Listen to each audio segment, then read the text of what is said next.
La liste définitive des grands électeurs au sénatorial du 11 décembre prochain a été arrêtée aujourd'hui. Les 102 ans de la défaite de l'Allemagne lors de la Première Guerre mondiale est célébrée ce jour. Une cérémonie de dépôt de gerbes a été effectuée ce jour au lac Anous en la mémoire des milliers de jeunes malgaches tués durant cette guerre. Les États-Unis ont encore battu mardi leur record quotidien d'infection au coronavirus avec 201 961 cas en 24 heures.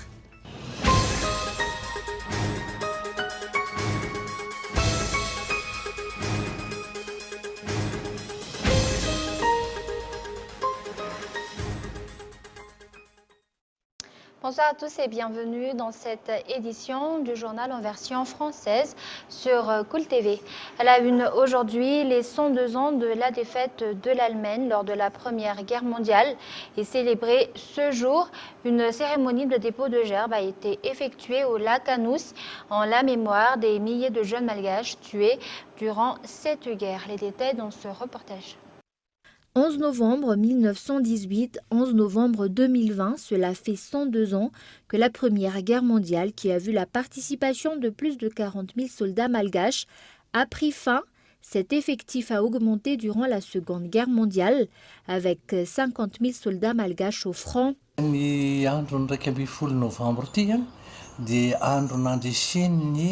Le 11 novembre est marqué par la célébration de la victoire des pays qui se sont alliés pour combattre l'Allemagne durant la Première Guerre mondiale. C'est à cette date du 11 novembre que la victoire contre l'Allemagne a été officiellement signée, étant donné que Madagascar était une colonie française à cette époque. Bon nombre de nos jeunes ont été envoyés sur le champ de bataille pour combattre.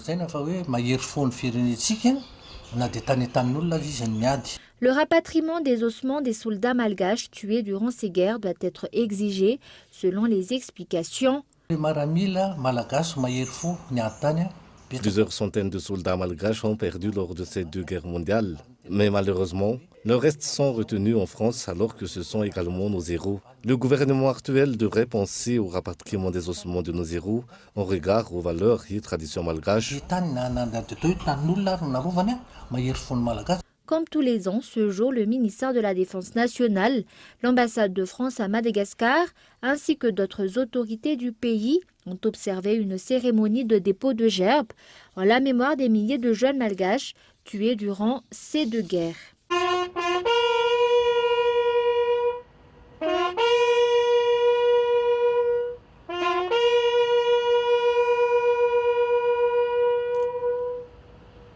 A signalé que 23 anciens combattants malgaches ayant combattu durant la Deuxième Guerre mondiale sont toujours en vie de nos jours. Actualité politique, la liste définitive des grands électeurs au sénatorial du 11 décembre prochain a été arrêtée aujourd'hui. L'entité d'Alarbin ne reçoit donc plus les jugements et arrêtés émanant du Conseil d'État et du tribunal administratif. Cette liste sera publiée auprès des districts dès demain. Reportage. C'est aujourd'hui à 12 h que la liste définitive des grands électeurs au sénatorial du 11 décembre prochain a été arrêtée. Les mandataires des candidats, des responsables auprès de la CENI et des représentants de la société civile en charge des élections ont été convoqués à une réunion d'information. Cette liste des électeurs au sénatorial sera publiée auprès des districts dès demain.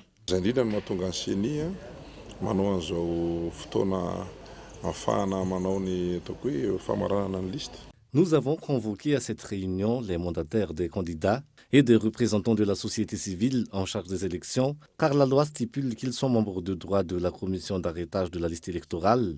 Les grands électeurs peuvent, à partir d'aujourd'hui, vérifier leur nom et leur rang sur la liste électorale.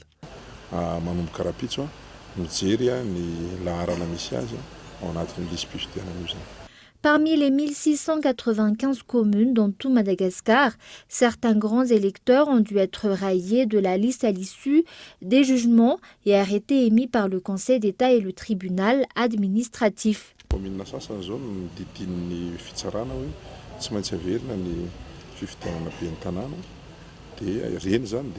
Dans certaines communes, le tribunal administratif a ordonné la tenue d'élections partielles.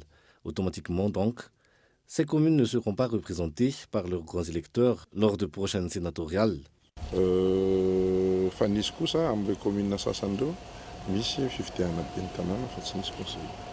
responsables de la CENI ont tenu à préciser que le code électoral reste le même.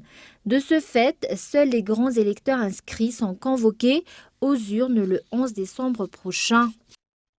Et sur le plan diplomatique, la nouvelle ambassadrice de Maurice et celle de Chine à Madagascar ont remis leur lettre de créance ce jour au palais d'Iavlou. Les détails. Aujourd'hui, la nouvelle ambassadrice de l'île Maurice à Madagascar, Marie-Noëlle Françoise Lapelle, a remis ses lettres de créance au palais d'État d'Iavlou. 2 points importants ont été évoqués à cette occasion en vue du renforcement de la coopération entre les deux pays. Nous avons des excellentes relations entre ces deux pays et nous souhaitons renforcer cette relation, que ce soit sur le plan économique, sur le plan culturel. Et donc nous souhaitons renforcer et je suis confiante que nous allons pouvoir le faire. Il y a déjà pas mal de projets qui sont en attente entre nos deux pays.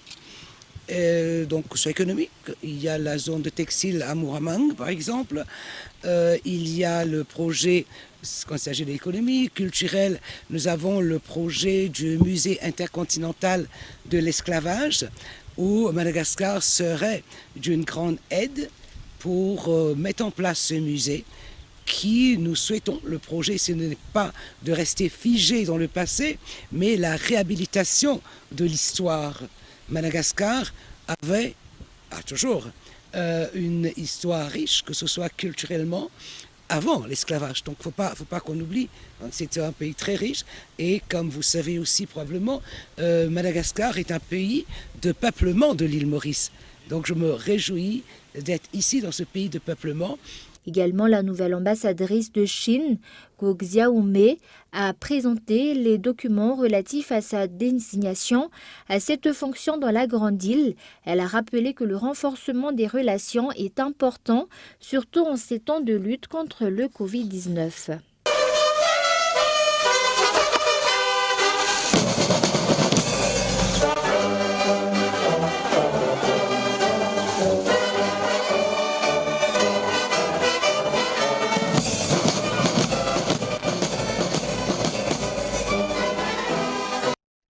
Et sur un tout autre sujet, la loi relative au pôle anticorruption est l'un des dossiers en souffrance au sein du Sénat. À noter que le comité pour la sauvegarde de l'intégrité s'est opposé au vote de cette loi en argumentant que cela entrave la lutte contre la corruption. Le CSI attend le vote de la Chambre haute pour agir en conséquence. Reportage de Mian Taranjanev. Selon le CSI, le vote de la loi relative au pôle anticorruption risque de faire reculer Madagascar dans le classement des pays qui luttent contre la corruption. Alors que cette loi a été votée par l'Assemblée nationale, celle-ci est bloquée au niveau du Sénat.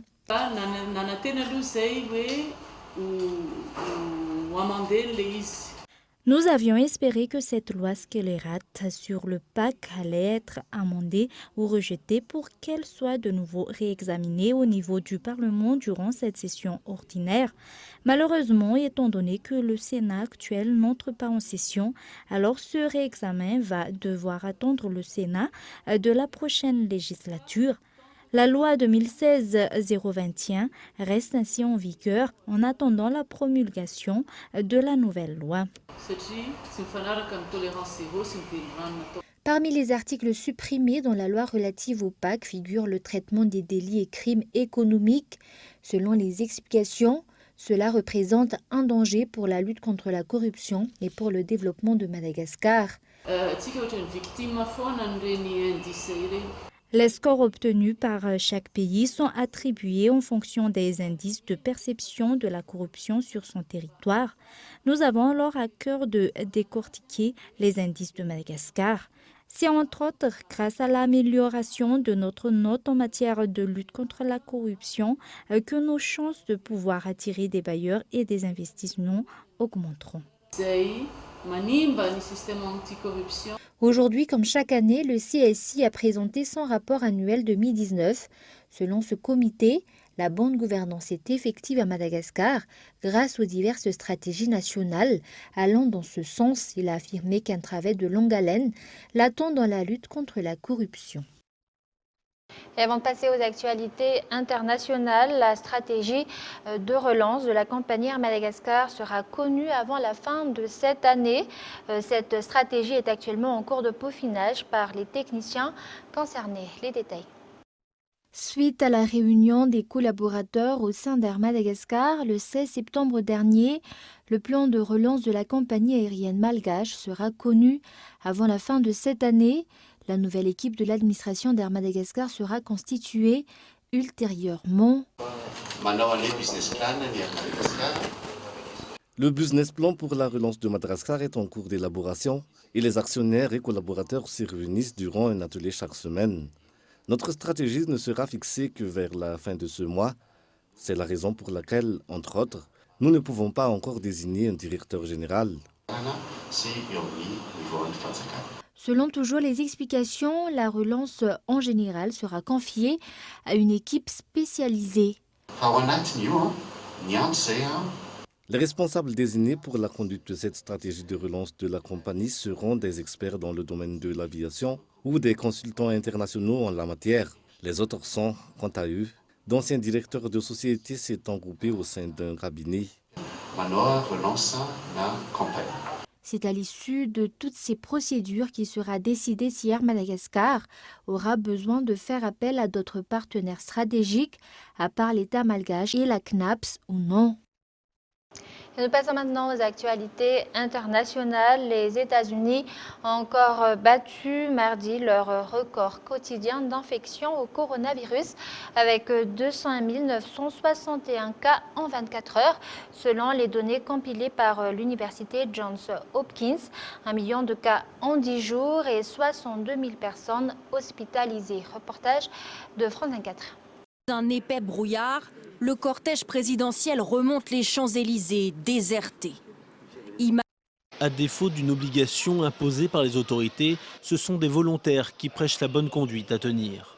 À Staten Island, ils offrent masques gratuits et informations sur les endroits les plus proches pour se faire tester.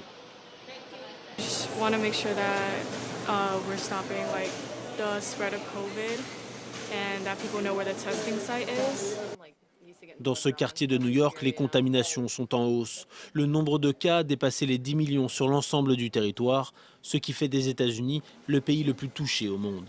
Avec les températures qui refroidissent, les autorités craignent que le pire soit à venir. Dans l'Illinois, il y a désormais plus de patients hospitalisés qu'au printemps. C'est également le cas dans d'autres États comme la Californie, mais aussi le Texas, qui est le premier État à dépasser le cap symbolique du million de cas recensés. L'un des principaux officiels chargés de la crise appelle la population à poursuivre ses efforts et à redoubler de prudence. The vaccine is on its way, folks, so hang in there, hang tough. We're going to get over this together. Plusieurs États fortement touchés ont annoncé de nouvelles restrictions, dont la fermeture des restaurants et des salles de sport. Les autorités appellent à rester le plus possible chez soi, tant que la courbe des infections ne s'inverse pas. À l'occasion du centenaire de l'inhumation du soldat inconnu sous l'Arc de Triomphe à Paris, les cérémonies commémorant l'armistice qui mit fin à la Première Guerre mondiale sont marquées par l'entrée au Panthéon de l'écrivain combattant autour de ceux de 14, Maurice Genevoix. Reportage de France 24. Un épais brouillard, le cortège présidentiel remonte les Champs-Élysées désertés. Image inhabituelle pour un anniversaire de l'armistice de la Grande Guerre en petit comité.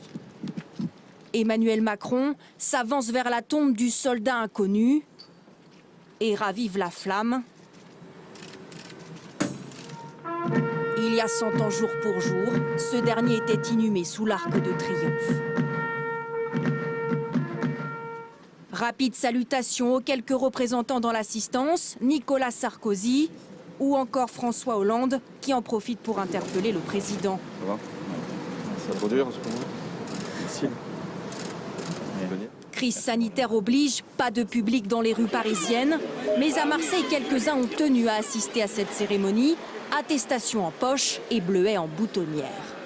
Je le porte régulièrement, tous les ans. Et tous les ans, je me fais un devoir d'assister à cette cérémonie. Une centaine de personnes, dont la maire de la ville, Michel Rubirola, et Jean-Luc Mélenchon, député de la France Insoumise, a pu rendre hommage aux soldats de la Première Guerre mondiale. Une exception quand la plupart des communes, comme ici à Verdun, ont dû se limiter à la seule présence des élus locaux. D'autres municipalités ont tenu à innover. En direct sur les réseaux sociaux, les anciens combattants et les habitants de Clamart dans les Hauts-de-Seine ont pu suivre l'anniversaire de l'armistice. Compte tenu de la durée de l'épidémie, je pense qu'aujourd'hui, il est du devoir de tous les élus de faire en sorte de concilier les impératifs sanitaires et celui du devoir de mémoire. À 16 000 km de là, à Wallis et Futuna, la France s'est aussi souvenue de ses soldats tombés pour la patrie il y a plus d'un siècle.